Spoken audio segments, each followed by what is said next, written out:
दोस्तों, आप में से बहुत से लोग परिचित होंगे अमित मनोज जी से। आप केंद्रीय विश्वविद्यालय महेंद्रगढ़ में पढ़ाते हैं। आप लेखक हैं, आप कवि हैं, आप संपादक हैं, आप हरियाणवी लोक जीवन के हमेशा के एक शोधार्थी हैं। आपने लेखन के अलावा और भी कई तरह से अपने आप को अभिव्यक्ति देने की हमेशा कोशिश की है। आज मैं चाहता हूं कि आपके ही एक कविता संग्रह जिसका शीर्षक है दुख कोई चिड़िया तो नहीं, इससे कुछ कविताएं आपके सामने रख सकूं। वैसे तो बहुत सारी कविताएं हैं, पर जो कविताएं मैं देख सका, चुन सका, उनमें एक तरह से आप देखें तो विशुद्ध हमारा जो ग्रामीण परिदृश्य है उसकी आपको झलक मिलेगी और औरतों के विषय में एक अलग तरह की दृष्टि उनके इस पूरे काव्य संग्रह में है। और मित्रों, जो ये पहली कविता मैं चाहता हूँ आपके सामने पढ़ूँ अमित मनोज जी की, वो है जिस वक्त शीर्षक से। जिस वक्त मैं कविता में खोया हूँ, एक आदमी मौत और जिंदगी के बीच झूल रहा है। एम्बुलेंस सायरन बजाती भाग रही है उसे बचाने के लिए। जीतेगी मौत की जिंदगी, कहा कुछ भी नहीं जा सकता। कूलर की ठंडी हवा आ रही है फर फर, और गांव के कई जने कर रहे हैं खेत में कुछ ना कुछ काम। राम भतेरी पक्का काट रही है घास भैंस के लिए। रल्धू ने पोंछा है पसीना अपने हाथ से। जाटी की छांव में चाहता है उसका ऊंट 2 घड़ी के लिए आराम। थक चुका वह सुबह से हल खींचते खींचते। बर्फ वाला पोंपी पोंपी करके लगा रहा है फेरी। भयंकर लू में गांव की गली गली शाम तक सारी पेटी बेचनी है उसे। गोलगप्पे वाले ने भी फोड़ लिए हैं आलू, घोल लिया है पानी, सारा गांव दीवाना हो गया उसका। लोहार सोया नहीं दोपहरी में, गांव से लुहारी काम बहुत लाई है। और भैंस पुकार रही है रामरती को, घंटे भर से धूप आई है उस पर। और पाडी तुड़ाने को है बैल, भूख सहन नहीं होती उससे। तो ये थी पहली कविता जिसमें एक जीवंत चित्रण हमारे गाँवों का है।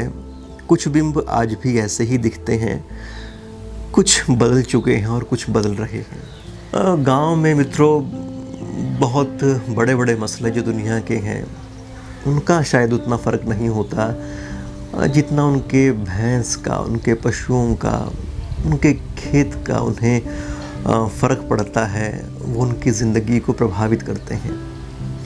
विशुद्ध ग्रामीण पृष्ठभूमि पर और ग्रामीण पृष्ठभूमि में भी किस तरह से एक महिला का जो दिमाग है वो काम करता है, उसके क्या मनोदशा रहती है, उस पर एक ये बहुत शानदार कविता है भैंस और भतेरी। 3 दिन से सोई नहीं है भतेरी भैंस की चिंता में।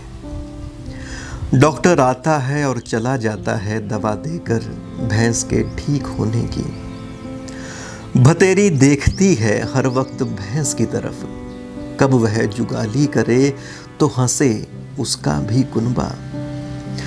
कब वह लाए खोद कर खुरपे से हरी हरी कचिया घास, निकाले दोनों हाथों से बाल्टी भर दूध, नहलाए उसे बीच गली में डोलू डोलू कर ठंडे पानी से। मनाए हैं उसने सारे अपने पितर, याद किए हैं दई देवता, बोला है उनकी खुशामदगी के लिए प्रसाद। लाख जतन करने के बाद भी जब एक दिन नहीं रहती वो भैंस, तो रोती है भतेरी और वह खूंटा भैंस जिसकी सखा थी। एक कविता मित्रों जो कि इस किताब के शीर्षक वाली कविता है, दुख कोई चिड़िया तो नहीं। दुख कोई चिड़िया तो नहीं कि फुर्र से उड़ जाए। दुख बैठता है देर तक आत्मा पर और छोड़ता है घाव गहरे। दुख कोई चिड़िया तो नहीं कि एक बार भागे तो फिर लौट कर ही न आए। चला जाए दूर जंगल बियाबान में, कर ले नफरत आदमी से और भूल कर भी दिखाए ना शक्ल उसे। दुख लौटता है बार बार, रहता है हमारे भीतर घोंसला बनाए, उड़ता है जब तब यहाँ से वहाँ, वहाँ से यहाँ। दुख सब जगहों पर रहता है पालथी मारे, जाने नहीं देता आदमी को अपने से बाहर। डोलता है उसके आगे पीछे और जब मर्जी पकड़कर उसे बैठ जाता है सिर पर उसके एक कव्वे की तरह। कौन है ऐसा जो दुख का गीत सुख से गाए। गांव की ही एक और पृष्ठभूमि को हमारे सामने बेहद जीवंत करती ये कविता है, गांव में नई बहू। गांव में नई बहू बड़ा सा घूंघट करती है।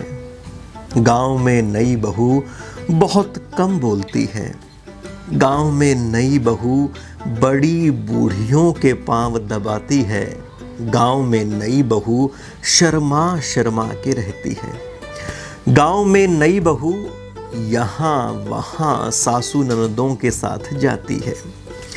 गांव में नई बहू किसी के साथ देर तक बतियाती नहीं। गांव में नई बहू बेवजह हंसती नहीं। गांव में नई बहू तेज आवाज में बोलती नहीं। गांव में नई बहू नई नई तिल पहनती है। गांव में नई बहू बन ठन के रहती है। गांव में नई बहू की चर्चा खूब चलती है। गांव में नई बहू डर डर के बहुत रहती है। खाली नहीं होती औरतें कभी। औरतें खाली नहीं होती या पसंद ही नहीं करती खाली होना। जब भी पाती हैं थोड़ी बहुत काम से फुर्सत तो करने बैठ जाती हैं बच्चों से प्यार, या एकांत हुआ तो पति से। वे खाली वक्त में गूंथ ही लेती हैं कल के लिए थोड़ा आटा कि खाने के वक्त परोस सकें जल्दी जल्दी गर्म गर्म रोटियां, या डाल लेती हैं फंदे सलाइयों में बाज़ार से ख़रीद कर मनपसंद ऊन कि चलो खाली होने से तो अच्छा ही है कि मुन्ने के बाबू के लिए बना ही लें एक प्यारी सी स्वेटर कि पहनते ही उसको जाड़ा हो जाए उड़न छू और मानने लगें सभी उसकी अंगुलियों की कलात्मकता। स्वेटर बनाते वक्त औरतें नहीं देखती कोई ख़ास जगह। वे कहीं भी चलते चलते या बस ट्रेन में बैठ बना लेती हैं मनचाही बुनाई वाली स्वेटरें। या चलो खाली बैठी हैं तो बना ही लें भैंस की गलाई, या रंग बिरंगी कतरनों से एक सुंदर गलीचा कि फुर्सत में खुद ही बैठ जाएं। या मेहमान को बिठाकर जब खिलाएं उसे खाना तो स्वाद ऐसा हो कि मेहमान बार बार याद करे, और कुछ नहीं तो बुहार ही लें आंगन जो अटा होता है नीम के पत्तों से, या अलमारियों की रेत ही झाड़ दें, या बदल दें पुराने पड़े अखबार। बर्तनों को पुनः धोकर जचा दें कि रसोई लगे नई नई, या बना लें एक कप चाय और थोड़ी देर चुपचाप बैठकर सुड़क लें उसे।